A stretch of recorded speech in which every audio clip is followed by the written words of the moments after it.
ونستعينه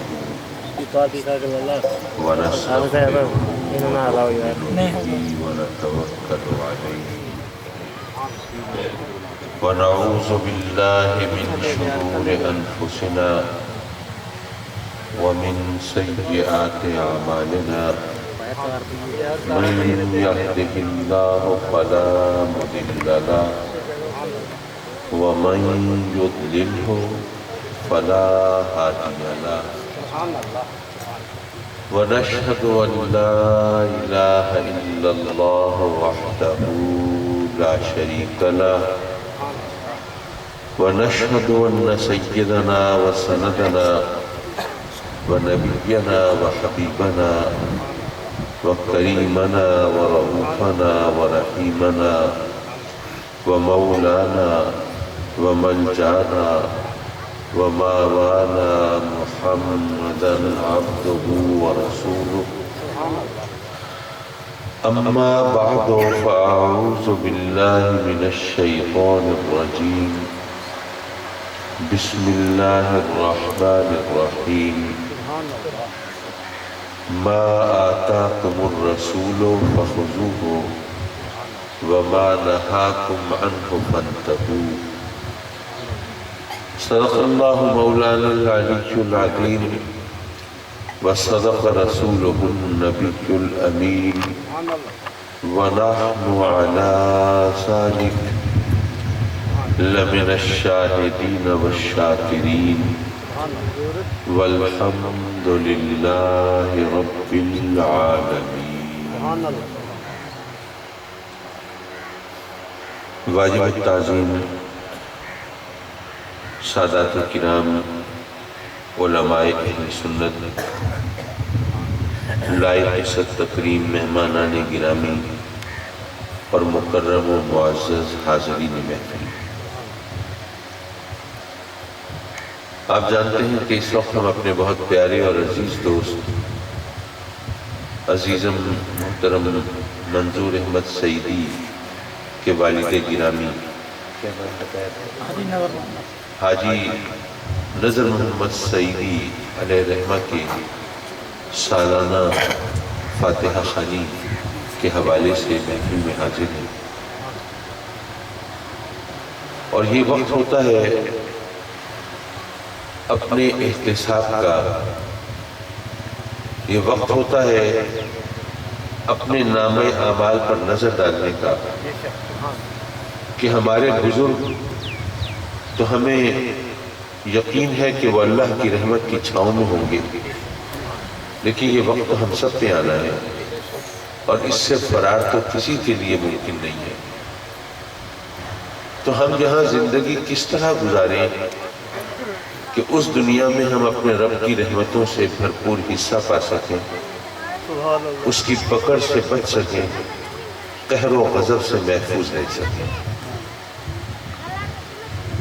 حضرات محترم، ہم مسلمان ہیں اور ہمارا ایمان ہے کہ یہ دنیا یہ عارضی ہے، فانی ہے، یہ ختم ہو جانے والی ہے، یہ ناپائیدار ہے، لیکن اس کی اہمیت کا انکار نہیں کیا جا سکتا.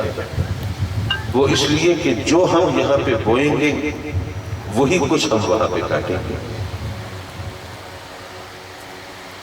آخرت ہمیشہ رہنے والی زندگی، اس کا تمام تر دار و مدار اس دنیا کی زندگی پر ہے. یہاں ہم نے کس طرح زندگی گزاری، اس لیے اس دنیا کی اہمیت کا انکار نہیں کیا جا سکتا. شاعر نے بھی کہا تھا کہ زاہد سے پوچھئے غم دنیا کی عظمتیں، زاہد سے پوچھئے غم دنیا کی عظمتیں، عقبہ نہ مل سکی غم دنیا کی یہ بغیر.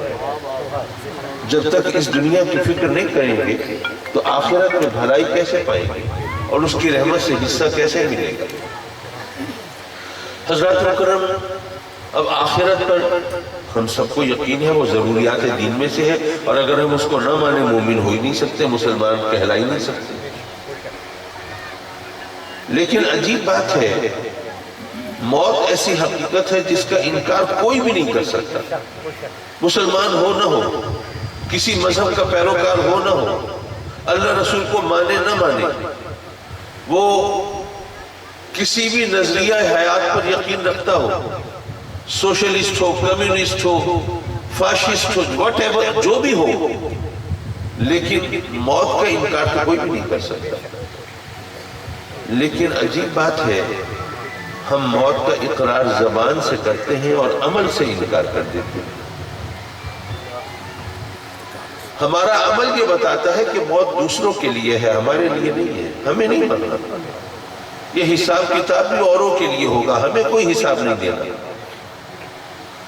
اگر ہم واقعی یہ یقین رکھتے ہو کہ ہمیں رب کی بارگاہ میں حساب کتاب کے مرحلے سے گزرنا ہے، تو ہم خود سوچیں کیا ہمارے شب و روز ایسے ہی ہوں گے جیسے ہیں؟ حضرات مکرم، آخرت پر یقین، موت پر یقین، یہ تو ضروریات دین میں سے ہے، لیکن ہمیں دیکھیے، ہم سے کوئی کہے کہ یہ جس چولہے میں آگ جل رہی ہے اس میں ہاتھ ڈال دو، پاگل بھی نہیں ڈالے گا۔ لیکن جہنم کی آگ کی ہم جتنی فکر کرتے ہیں وہ ہم سب کو پتہ ہے۔ اس کا کیا مطلب لیا جائے؟ کیا ہمیں جہنم کی آگ پر یقین نہیں ہے؟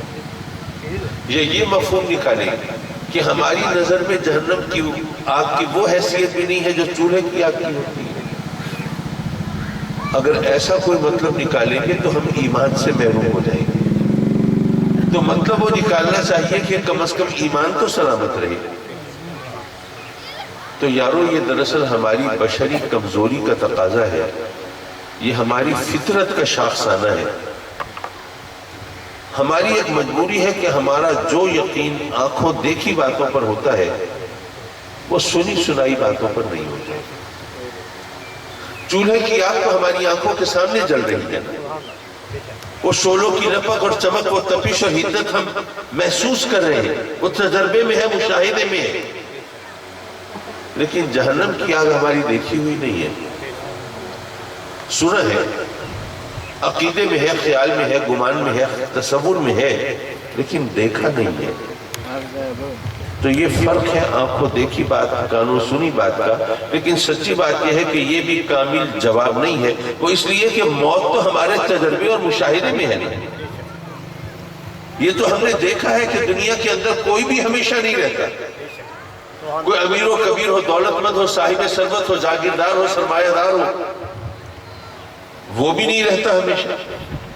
کوئی صاحب اقتدار و اختیار ہو، کوئی وزیر اعظم ہو، صدر ہو، یا کوئی مطلق الحکم شہنشاہ ہو، کوئی بھی یہاں ہمیشہ نہیں رہتا۔ یا کوئی عابد ہو، زاہد ہو، نیکوکار ہو، پرہیزگار ہو، اللہ کا ولی ہو، غوث ہو، قطب ہو، ابدال ہو، بلکہ نبی ہو، کوئی بھی یہاں ہمیشہ نہیں رہتا۔ تو یہ بات تو ہمارے تجربے اور مشاہدے میں ہے کہ موت سے تو ہر ایک کو گزرنا ہے۔ تو پھر ہم موت کو اس طرح پیش نظر کیوں نہیں رکھتے؟ مجھے لگتا یہ ہے کہ شاید یہ اس دنیا کی رنگینی اور تازگی کو برقرار رکھنے کے لیے رب کائنات نے انسان کی فطرت میں یہ ایک چیز پیدا کر دی ہے۔ ورنہ آپ سوچئے کہ اگر موت کو ہم اس طرح یاد رکھیں جس طرح یاد رکھنے کا حق ہے، اور اسی کا خیال کریں اور اسی کا سوچیں، تو پھر یہاں زندگی سے، دنیاوی زندگی سے، اس دنیا سے تو بیگانے ہو جائیں گے اور بیزار ہو جائیں گے۔ پھر اس دنیا کی جو بھی رنگینی ہے، جو کشش ہے، جو حسن ہے، جو خوبی ہے، جو کمال ہے، وہ سب ہمارے لیے وہ بے قدر ہو جائے گا، بے حیثیت ہو جائے گا۔ تو شاید اس دنیا کی حیثیت کو برقرار رکھنے کے لیے رب کائنات نے انسان کی فطرت کے اندر کچھ ایسی چیز رکھ دی ہے۔ حضرات محترم، اب ہمیں یہاں پر زندگی کس طرح گزارنی چاہیے؟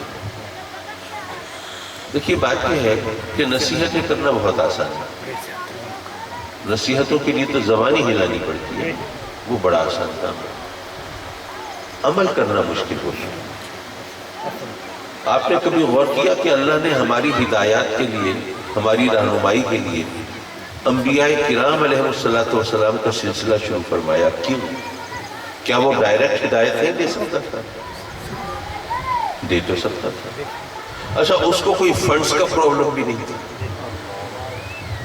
کوئی ایڈمنسٹریٹو سینکشن کی مجبوری بھی نہیں کی کہ انتظامی مجبوری ہے جی کیا کریں، اوپر سے آرڈر نہیں آیا، وہ تو خود سب سے اوپر بیٹھا ہے، جو چاہے سو کرے۔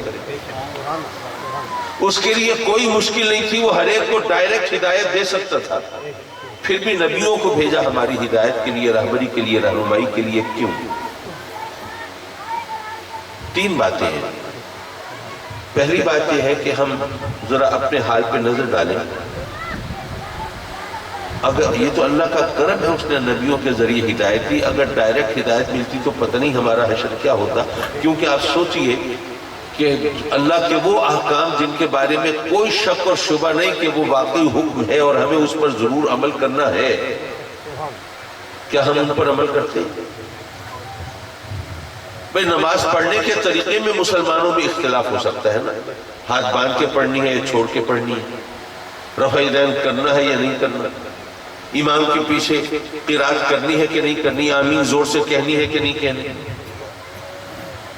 ہاتھ سینے پہ باندھنے ہیں یا نیچے باندھنے ہیں یا باندھنے ہی نہیں ہے، کھلے چھوڑنے ہیں۔ یہ تمام چیزیں طریقہ کار کے بارے میں اختلاف ہو سکتا ہے، لیکن نماز کے فرض ہونے کے بارے میں تو کوئی اختلاف نہیں۔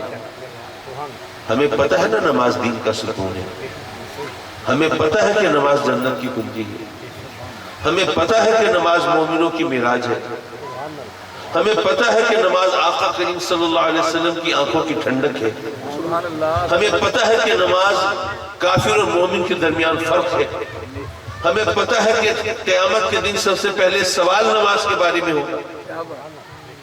یہ سب کچھ ہم جانتے ہیں، کوئی شک اور شبہ بھی نہیں ہے، لیکن اس کے باوجود ہم نماز کی کتنی پابندی کرتے ہیں یہ ہم سب کو معلوم ہے۔ تو ہم اگر اپنے اعمال پر، اپنی زندگی پر نظر ڈالیں تو میں آپ سے پوچھتا ہوں کہ اگر ڈائریکٹ اللہ کی طرف سے آپ کو احکام مل رہے ہوتے تو کیا یقینی طور پر آپ ہر حکم پر عمل کر لیتے؟ اگر کوئی ایسا حکم آتا جس میں ہمیں بظاہر نقصان نظر آ رہا ہوتا، کوئی روپے پیسے کا نقصان نظر آ رہا ہوتا، کوئی زمین جائیداد ہاتھ سے جاتی ہوئی دکھائی دے رہی ہوتی، یا کوئی اور ایسا مسئلہ ہوتا، تو ہم ان احکام کے اندر ذرا ڈنڈی مارنے کی کوشش کرتے ہیں، ان کو ذرا آگے پیچھے کرنے کی کوشش کرتے ہیں۔ اور یہ صرف فرضی باتیں نہیں ہیں، پہلی امتوں کے لوگ ایسا کرتے رہے ہیں نا۔ حضرات مکرم اب ذرا سوچئے کہ اب اگر اللہ کے احکام ماننے میں ہم سے کہیں کوتاہی ہوتی ہے تو چلیے رب کائنات معاف فرما دیتا ہے، لیکن اگر رب کی طرف سے ڈائریکٹ ہمیں پیغام آ رہا ہوتا، ہدایت مل رہی ہوتی اور ہم پھر گڑبڑ کرتے، پھر کوئی توبہ کی صورت بنتی؟ پھر تو ہم بچ ہی نہیں سکتے، پھر تو اس کے قہر و غضب کا لازماً نشانہ بنتا۔ تو پہلی بات یہ ہے کہ یہ اس کا احسان ہے کہ اس نے ہمیں ڈائریکٹ ہدایت نہیں دی تاکہ ہمارے لیے کوئی توبہ کی معافی کی کوئی صورت بن جائے، پہلی بات۔ دوسری بات، اگر ہر ایک کو اللہ کی طرف سے ڈائریکٹ حکم آ رہا ہوتا تو آپ اس دنیا میں معاشرے میں کوئی باقاعدہ قانون لاگو ہی نہیں کر سکتے تھے۔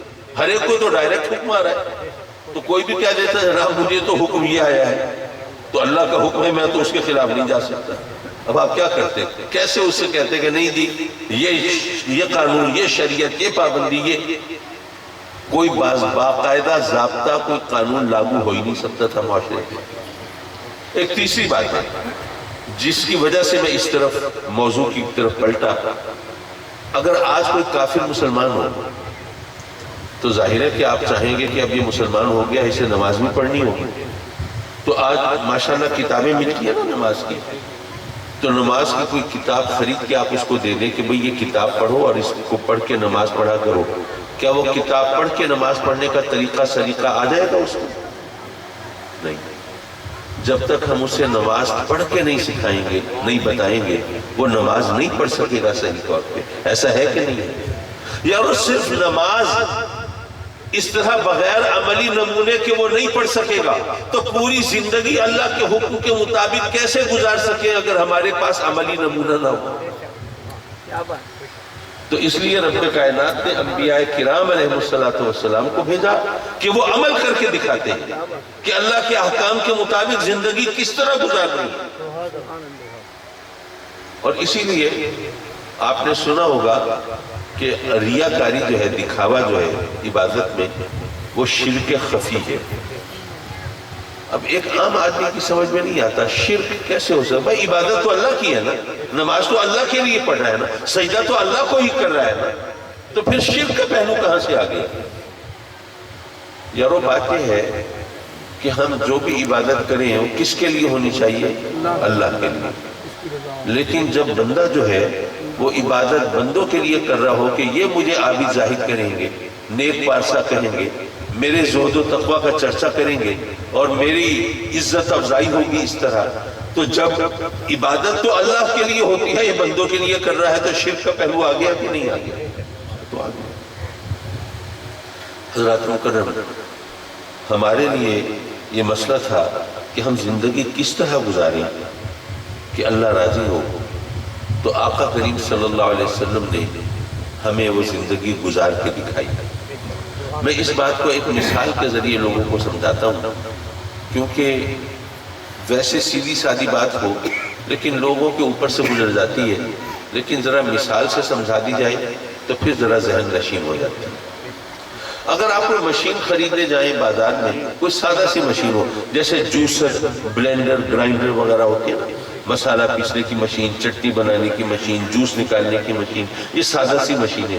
اگر یہ خریدنے کے لیے جائیں تو دکاندار جو ہے وہ دکان میں ہی وہ مشین چلا کے دکھا دیتا ہے کہ بھئی یہ اس طرح چلانی ہے، یہ بٹن آن آف کا ہے، اس بٹن سے اس کی سپیڈ کنٹرول ہوتی ہے، یہ 2-4 بٹن ہوتے ہیں، وہ سمجھا دیتا ہے، بندہ لے کے آ جاتا ہے، مشین چلاتا رہتا ہے، فائدہ اٹھاتا رہتا ہے۔ لیکن اگر آپ کوئی ایسی مشین خریدنے کے لیے جائیں جو ذرا پیچیدہ ہو، اس کے اندر بہت سے فنکشنز ہوں، مثلا ماشاءاللہ آج کل سمارٹ فونز ہیں، اب آپ جناب سمارٹ فون خریدنے کے لیے گئے اور دکاندار سے کہا کہ بھائی ذرا مجھے بتا دو اس کو آپریٹ کیسے کرنا ہے، کیا کیا فنکشنز ہیں، وہ ہاتھ جوڑ لے گا، بھائی میں صبح سے شام تک بتاتا رہوں، آپ کی سمجھ میں بھی نہیں آئے گا، میں سمجھا بھی نہیں سکوں گا۔ تو کمپنی والوں نے ایک بکلیٹ چھاپی ہے، کتابچہ چھاپا ہے، اس کے اندر سب کچھ لکھا ہوا ہے، آپ وہ پڑھ کے اس کے مطابق اگر آپریٹ کریں گے تو آپ کو پتہ چل جائے گا اس سے کس طرح زیادہ سے زیادہ فائدہ اٹھایا جا سکتا ہے۔ اور اگر کہیں کوئی الجھن ہو تو ماشاءاللہ آج کل جو ینگسٹرز ہیں، نوجوان ہیں، انہوں نے تو PhD کی ہوئی ہے اسمارٹ فونز پہ، ان سے پوچھ لینا، وہ بتا دیں۔ لیکن اگر کوئی ایسی مشین خریدنے جائے جو کروڑوں کی ہے اور بہت زیادہ پیچیدہ ہے، کسی فیکٹری کی ہے، یا اگر آپ میں کوئی میڈیکل سائنس سے تعلق رکھنے والے ہیں تو وہ جانتے ہیں کہ جیسے MRI وغیرہ کی مشینیں ہیں، وہ بہت پیچیدہ بھی ہوتی ہیں، قیمتی بھی ہوتی ہیں۔ آج کل تو ایکس رے کی جو نئی مشینیں آ رہی ہیں، ان کے اندر بھی بہت سے ڈیفرنٹ فنکشنز بھی ہوتے ہیں اور وہ بھی بہت زیادہ قیمتی ہوتی ہیں۔ تو اگر کوئی کروڑوں کی مشین ہو، کوئی فیکٹری ٹائپ مشین ہو، کوئی بہت زیادہ پیچیدہ مشین ہو، وہ خریدنے کے لیے جائیں تو وہ اس کی جو کمپنی ہے وہ اس کے ساتھ ایک کتابچہ، ایک بکلیٹ تو دیتی ہے جس میں لکھا ہوا ہے کہ اس کو کس طرح آپریٹ کرنا ہے، لیکن اس پر اکتفا نہیں کرتے، بلکہ وہ کہتے ہیں کہ یار اگر انہوں نے، ہمارے کسٹمر نے، ہمارے گاہک نے اگر کوئی غلطی کی اور یہ مشین جل گئی تو اس کا تو جو نقصان ہوگا کروڑوں کا سو ہوگا، ہمارا تو بٹھا بیٹھ جائے گا، فیکٹری بند ہو جائے گی۔ لوگ کہیں گے جی کروڑوں کی مشین ہو، 2 ہفتے چلتی نہیں، خراب ہو جاتی ہے، تو ہم کیا کریں گے؟ تو وہ ایسا کرو بھائی کہ ایک کمپنی کا آدمی تیار کرو جو جا کے اپنے سامنے مشین لگوائے، جا کے دیکھ لے، بجلی کا کنیکشن بھی چیک کرے، ٹرانسفارمر کی کیپیسٹی بھی دیکھے، وہاں پر جناب مشین جو انسٹال ہو اس کے اندر کوئی وائبریشن نہ ہو، کوئی حرکت نہ ہو، صحیح سٹیبل لگی ہوئی ہو، وہ بھی چیک کرے، پوری طرح احتیاط سے مشین لگوا کے، الیکٹرک کنیکشن کو بھی دیکھ کے، مشین چلا کے، تجربہ کرا کے، دکھا کے آئے تاکہ نہ کسٹمر کا نقصان ہو نہ ہمارا نقصان ہو۔ اچھا یہ میں کوئی قصے کہانیاں نہیں سنا رہا، یہ ایسا ہوتا ہے۔ یہ انسان جو ہے یہ بھی بڑی قیمتی مشین ہے، لقد خلقنا الانسان فی احسن تقویم، یہ اس کی کاریگری کا شاہکار ہے، یہ سانع ازل کی صنعت کا نمونہ ہے۔ یہ اس مشین کی پیچیدگی کی وجہ سے، اس کی قدر و منزلت کی وجہ سے، اس کی وقت و اہمیت کی وجہ سے اللہ نے ہمیں تحریری ہدایت نامہ بھی عطا فرمایا ہے، جس کو ہم قرآن کہتے ہیں، کہ ہمیں یہ مشین کس طرح استعمال کرنا ہے۔ اور اس پر اکتفا نہیں کیا، پھر اپنے محبوب علیہ السلام کو فرمایا کہ اے میرے محبوب، میرے بندوں میں جا کے زندگی گزار کے، عمر بسر کرا کے، تجربہ کرا کے، دکھا کے آ کے اس مشین کو اس طرح استعمال کیا جاتا ہے۔ سبحان اللہ. ما آتاکم الرسول فخذوہ وما نہاکم عنہ فانتہوا. میرا محبوب جس طرح اس مشین کو استعمال کرے نا اس طرح استعمال کرو تو تمہیں پتہ چلے گا اس میں کتنے ڈیفرنٹ فنکشنز ہیں، اس سے تم کیا کیا فائدے اٹھا سکتے ہو. اگر اس کے طریقے پہ چلو گے تو پھر تمہیں اندازہ ہوگا کہ پھر تم اس طریقے سے تم زندگی بسر کرو گے تو جانور بھی تمہارے احکام کی تعمیل کریں گے، پھر درخت بھی تمہاری بات سنیں گے، پھر موسم بھی تمہاری مرضی کے تابع ہو سکتا ہے، پھر واقعات کی ترتیب بھی تمہاری خواہش کے بدل سکتی ہے، پھر تم لوگوں کے دلوں پر بھی حکمرانی کر سکتے ہو. تم اس مشین کو اس طرح استعمال کرو تو صحیح جس طرح میرے محبوب نے سکھایا ہے، پھر پتہ چلے گا اس میں کتنے مختلف فنکشنز ہیں اور اس میں کیا کچھ ہے ہمارے لیے. حضرات مکرم، اگر آپ مثال کے طور پہ ایک گاڑی لی، آپ نے پہلے بار گاڑی لی تو اس میں تیل ڈلوانے کے لیے آپ پیٹرول اسٹیشن پر پہنچے، تجربہ تھا نہیں، آپ نے خیال نہیں کیا، آپ نے ڈیزل پمپ کے سامنے گاڑی کھڑی کر دی، چلتی تھی پیٹرول سے. اچھا، مزید اتفاق یہ ہوا کہ وہ پیٹرول پمپ والوں نے اسی دن ایک بندہ رکھا تھا تیل ڈالنے والا. اب اس نے بھی غور نہیں کیا کہ یہ گاڑی پیٹرول والی ہے، اس میں ڈیزل نہیں ڈالنا چاہیے. اس نے سوچا جس پمپ کے سامنے کھڑی ہے وہی ڈالنا ہوگا. اس نے آ کے جناب آپ کی گاڑی میں وہ ڈیزل بھر دیا. اب اس کا بٹھا بیٹھ جائے گا، انجن خراب ہو جائے گا، ستیہ ناش ہو جائے گا. تو پتہ یہ چلا کہ کوئی ہم مشین میں تو ہمیں خیال رکھنا چاہیے کہ اس میں کیا ڈالنا ہے کیا نہیں ڈالنا. ہمیں دھیان رکھنا چاہیے بھئی پیٹرول ڈالنا ہے، ڈیزل نہیں ڈالنا. اگر یہ بیٹری سے چلتی ہے تو اس کو بجلی سے چلانے کی کوشش مت کرنا، جل جائے گی. اسی طرح مائکرو ویو اوون آج کل تو گھر گھر کی کہانی ہے، تو اس کے بارے میں بھی معلوم ہونا چاہیے کہ کوئی میٹیلک چیز، کوئی دھات کی بنی ہوئی کوئی چیز اس میں اگر رکھ کے آپ نے اگر سوئچ آن کیا تو سارے سرکٹ دھب سے اڑ جائیں گے، سکریپ ہو جائے گی، کباڑ بن جائے گی، ختم ہو جائے گا. تو کوئی مشین ہم لیں تو ہمیں خیال ہوتا ہے کہ اس میں کیا ڈالنا ہے کیا نہیں ڈالنا. تو یہ جو مشین ہے اس کے بارے میں بھی ہمیں بتایا کہ دیکھو اس میں پانی تو ڈالنا ہے، پیشاب نہیں ڈالنا. اس میں دودھ اور شربت تو ڈالنا ہے، شراب نہیں ڈالنا. اس میں حلال اور طیب چیزیں تو ڈالنی ہیں، پاک چیزیں ڈالنی ہیں، نجس ناپاک حرام چیزیں نہیں ڈالنی. اور اگر تم نے یہ خیال نہیں کیا تو یہ مشین خراب ہو جائے گی. خراب ہوگی پھر کیا نتیجہ نکلے گا؟ اس مشین نے تمہیں پہنچانا تھا رب کی بارگاہ میں، یہ تمہیں بتوں کے سامنے جھکا دے گی. اس نے تمہیں چلانا تھا صراط مستقیم پر، یہ تمہیں گناہوں کی دلدل میں دھسا دے گی. اس مشین نے تمہیں راستہ دکھانا تھا جنت کا، یہ تمہیں جہنم کی طرف لے جائے گی. اس مشین نے تمہیں فخر ملائکہ بنانا تھا، یہ تمہیں ننگے انسانیت بنا دے گی. تو اس لیے یہ خیال رکھنا اس مشین میں وہ کچھ ڈالنا جو تمہیں بتایا گیا ہے، کوئی اور چیزیں ڈالنے کی کوشش مت کرنا. حضرات محترم، ہم لوگ اپنی منمانی کرنے کے چکر میں وہ قرآن اور اللہ رسول کے احکام کو بھی اپنی مرضی اور خواہشات کے سانچے میں ڈھالنے کی کوشش کرتے ہیں. ہر ایک جانتا ہے، ہر ایک کو معلوم ہے سود حرام ہے. کوئی شک ہے کسی کو؟ واضح حکم، سود حرام ہے. بلکہ ہمیں یہ بھی بتا دیا گیا کہ اگر کوئی سود سے نہیں بچتا تو گویا وہ اللہ کے خلاف اعلان جنگ کر رہا ہے. تو بھائی ٹھیک ہے، اگر اللہ سے جنگ لڑ کے تم جیتنے کا تصور رکھتے ہو تو ضرور کر لو، لیکن اتنی سوجھ بوجھ تو ایک بہت ہی معمولی ذہن رکھنے والے کو بھی ہوتی ہے کہ اللہ سے لڑائی نہیں لینی چاہیے. ٹھیک ہے، لیکن ماشاءاللہ ہم میں سے کتنے لوگ ہیں جو سود سے بچنے کی کوشش کرتے ہیں. بھائی بینک میں پیسہ تو رکھنا ہی ہے، اب وہاں سے سود ملتا ہے، پھر نہیں لیں گے، ہم نہیں لیں گے تو ضائع ہوگا. چلو ٹھیک ہے، کسی مستحق کو دے دیں گے، یہ کر دیں گے، کوئی نہ کوئی بہانہ بنا لیتے ہیں وہ سود لیں گے. جناب محترم، حلال حرام جائز ناجائز یہ وہ احکام ہیں جن سے اگر ہم آنکھیں چرائیں گے تو گویا اپنے لیے مشکلات پیدا کریں. رب کائنات وہ ہم بندوں کی مجبوریاں جانتا ہے. میں اپنی گفتگو زیادہ نہیں کھینچ رہا، پہلے ہی مجھے حاضری میں تاخیر ہوئی. دراصل آج کل ایک تو ملتان شہر سے نکلتے نکلتے 8-9 گھنٹہ لگ جاتا ہے. پھر یہ کہ ملتان سے یہ چوک میتنا تک جو روڈ ہے وہ بہت خراب ہے، اس کے اوپر سپیڈ نہیں پکڑ سکتا بندہ. تو اس وجہ سے مجھے زیادہ تاخیر ہو گئی، ورنہ اتنی تاخیر نہ ہوتی. لیکن بہرحال وہ ہو تو گئی. تو میں اب اس گفتگو کو زیادہ نہیں کھینچنا چاہتا، لیکن نصیحت کی ایک آدھ بات مزید کرنا چاہوں گا. رب کائنات نے ہمیں یہ نہیں کہا کہ اے میرے بندو یہ دنیا بالکل بیکار چیز ہے، اس کی کوئی حیثیت نہیں ہے، بس دنیا کو چھوڑو، صرف آخرت کی فکر کرو، صرف جنت کی فکر کرو، صرف ثواب کی فکر کرو. نہیں، وہ تو ہمارا رب ہے نا، ہمارا پالنہار ہے، تو اس کو ہماری مجبوریاں وہ سب سے بہتر جانتا ہے. تو اس نے ہمیں مانگنے کا وہ سلیقہ سکھایا کہ اگر ہم اس پر عمل کریں تو ہمارے لیے آسانی ہو. اس نے نہیں فرمایا کہ صرف جنت مانگو، آخرت مانگو. فرمایا مجھ سے کس طرح مانگو، ربنا آتنا فی الدنیا حسنہ وفی الآخرت حسنہ وقنا عذاب النار. اے میرے بندو، تم مجھ سے دنیا بھی مانگو، آخرت بھی مانگو، لیکن تمہیں کیا پتا کیا چیز تمہارے لیے بہتر ہے؟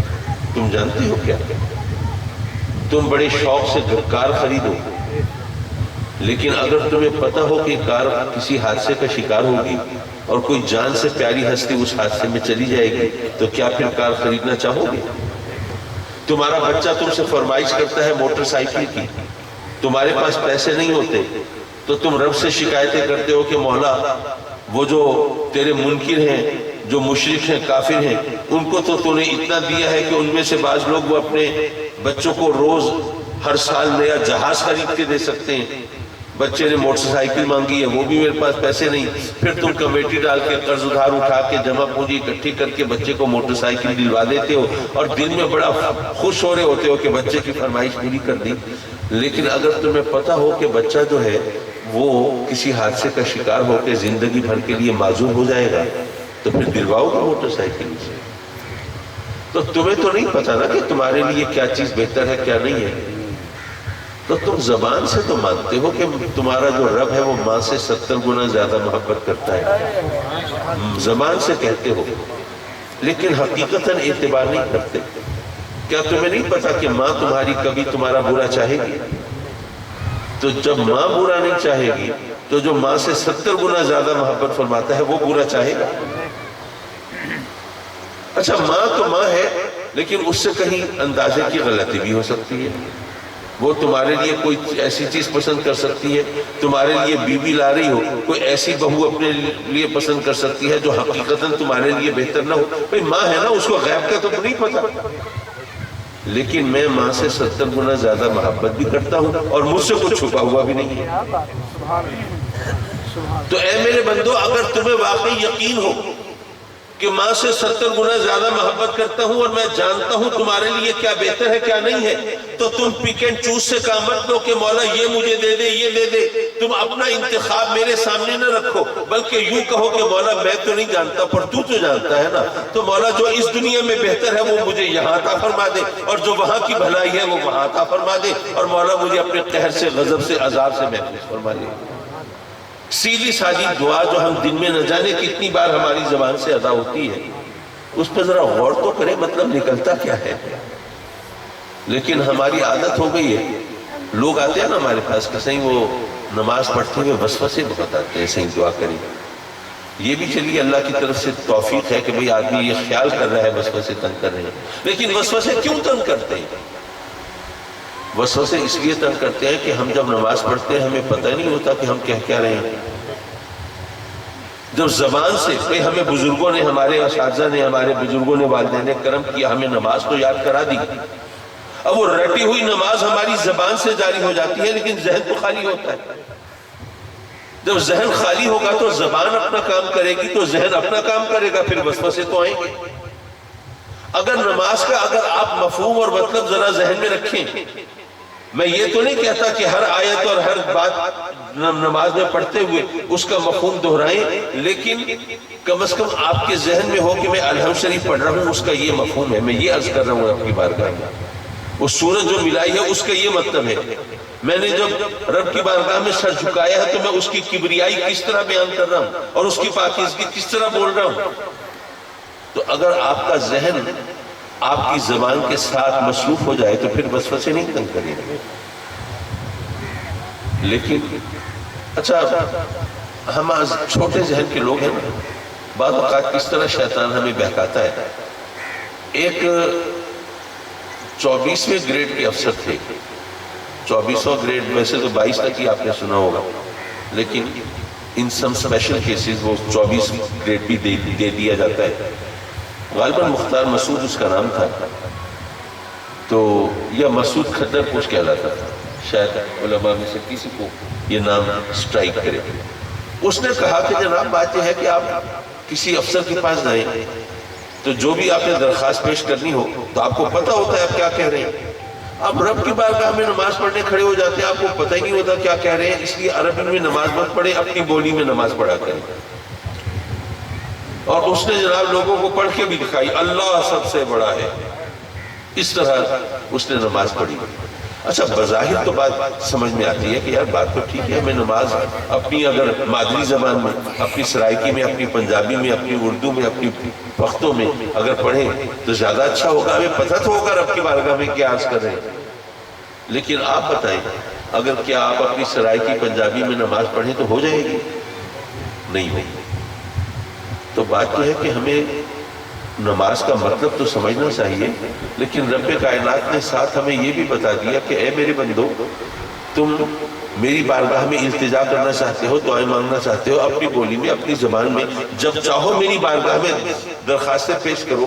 میں تمہیں منع تو نہیں کرتا لیکن دن میں 5 مرتبہ جب میرے بلاوے پر میری بارگاہ میں آؤ. یہ تمہاری آفیشل حاضری ہے. میرے بلاوے پر آ رہے ہو نا اپنی طرف سے تو نہیں آ رہے. تو جب میرے بلاوے پر میری بارگاہ میں حاضری دو تو پھر وہی بولی بولو جو میرے محبوب کی بولی. نعرہ تکبیر، نعرہ رسالت، نعرہ حیدری، جگردوش حضور کے ذالیہ زمان. تمہیں پتہ نہ چل رہا ہو کہ زبان سے کیا ادا ہو رہا ہے. تمہارا ذہن ساتھ نہ ہو. تم سے ہو سکتا ہے کہ لہجے اور تلفظ میں کوتاہی بھی ہو رہی ہو. اور بہت سی قومیں ایسی ہیں جو کچھ الفاظ نہیں بول سکتی. اب عرب لوگ تو خیر اب قرآن عربی میں ہے لیکن مثال کے طور پر سمجھایا جا سکتا ہے عرب لوگ پے نہیں بول سکتے. پے بھی نہیں بول سکتے. آپ نے سنا ہوگا کہ وہ بولتے ہیں پاکستان ایئرپورٹ کیونکہ وہ پے اور ٹے وغیرہ ڈال وغیرہ نہیں بول سکتے. اسی طرح آپ کو شاید یہ معلوم نہ ہو کہ جو جاپانی لوگ ہیں وہ لام ادا نہیں کر سکتے. لا کی بجائے را کہتے ہیں. اب آپ بولیں لا را تو زبان تقریباً وہی مل رہی ہوتی ہے. اور وہ جب کلمہ بھی پڑھتے ہیں ان میں جب مسلمان ہو جاتے ہیں بیچارے تو پھر لا الہ الا اللہ کی بجائے را الہ الا اللہ پڑھ رہے ہوتے ہیں. اگر ہم سنیں تو ہم ہنسنا شروع کر دیں گے یا ان کو ڈانٹنا شروع کر دیں گے کلمہ غلط پڑھ رہے ہو یہ ہو وہ. لیکن وہ تو رب کا کلمہ پڑھ رہے ہیں نا. وہ دلوں کا حال بھی جانتا ہے نیتوں کا حال بھی جانتا ہے تو وہ قبول فرما لیتا ہے. تو ہم صحیح طور پر پڑھ نہ سکے پھر بھی قبول فرما لیتا ہے. تو اگر ہم صحیح پڑھ لیں گے پھر قبول کیوں نہیں فرمائے گا. حضرات مکرم ختم شریف کا سامان بھی آ گیا.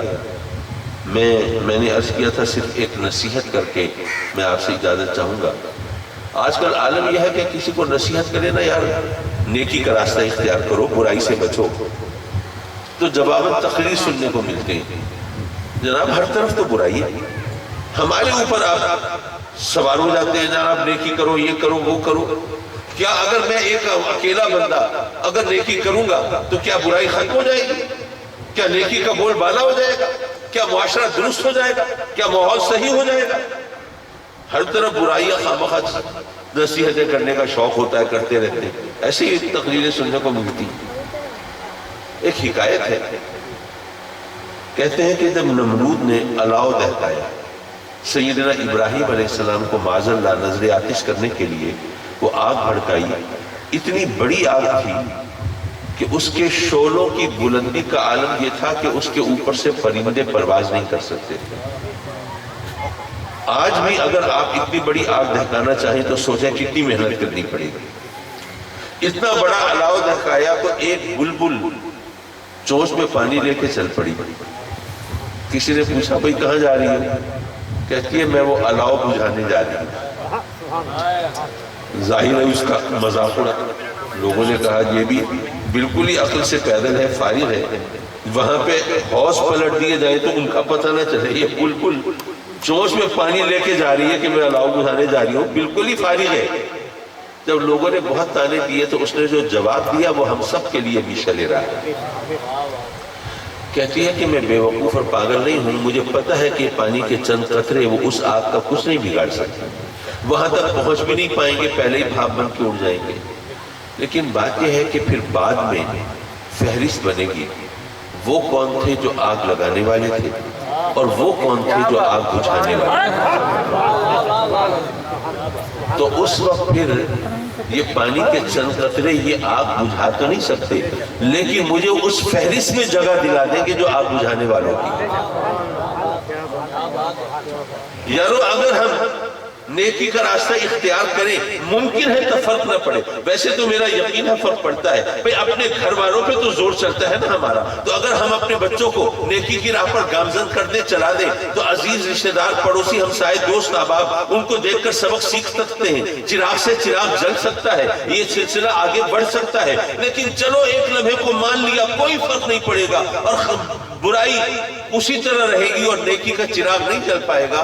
لیکن بہرحال بعد میں فہرست تو بنے گی نا, وہ کون تھے جو برائی پھیلانے والے تھے اور وہ کون تھے جو نیکی کے چراغ جلانے والے تھے. تو ہماری نیکی ماحول تو نہیں بدل سکے گی, ہماری تبدیل تو بدل دے گی.